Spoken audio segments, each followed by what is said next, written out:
April 17, 1961. At exactly 3:03 in the morning, every clock inside a classified atomic research facility jumped forward by 12 minutes. Wristwatches advanced. Wall clocks skipped. Logbooks leapt to a new page, as if the hand had never touched the pen. And yet, the men and women inside swore they lived every second of those missing minutes. That moment was locked away in a folder, stamped with 2 words, Project Black Hour.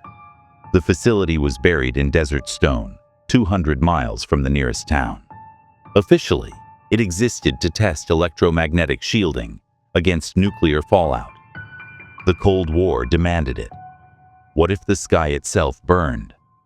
But unofficial memos tell another story, scrawled in margins by hands that never signed their names. Chronometric displacement. Containment.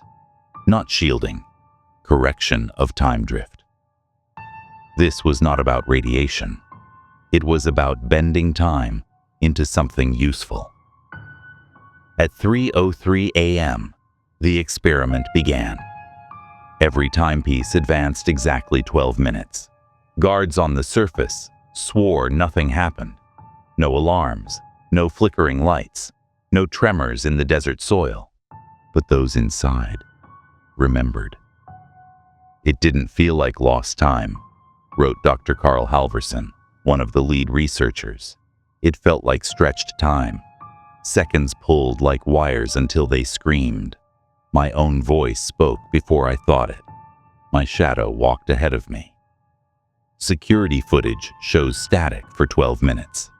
And then, the feed returns. Personnel are pale, uniforms torn. A medic leans against the wall with blood on his collar. One soldier stares directly into the lens. His lips move over and over, but the sound has been cut. Slowed down, the words become clear. It's still here. It's still here. It's still here. The official explanation was brief.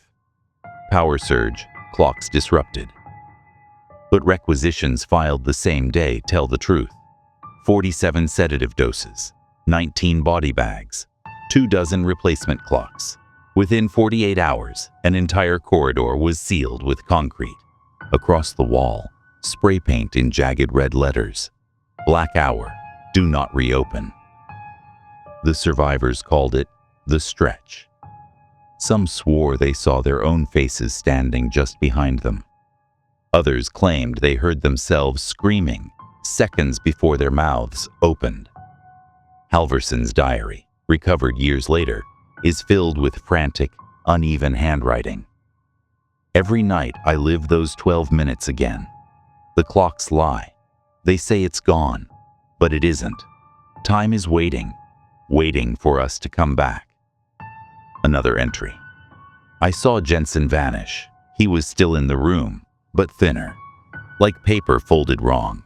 He begged us not to touch him, said the minute was eating him. Every surviving staff member was quietly discharged under a new medical code, Temporal Stress Disorder. None lived more than a few years. Decades later, urban explorers forced their way inside the sealed bunker. Their watches froze at 3:03. Phone batteries drained in seconds. The plastic shells warmed to the touch. One camera, left running, captured a hallway bending and stretching. Ceiling tiles dragged further apart, fluorescent lights shivering. Then the playback reset. The same 3 seconds. Again and again. Until the explorer carrying the camera was gone. But the camera kept moving. The audio track picked up something else. A voice. Low. Tired. Stay here. You never left.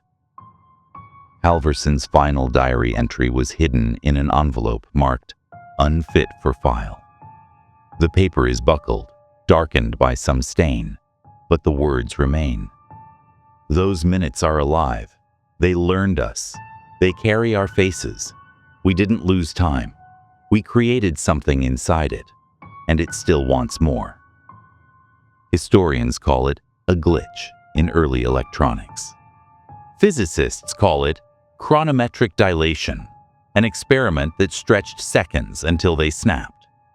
Conspiracy theorists claim it was the weaponization of time, 12 minutes stolen from enemies, tested on their own.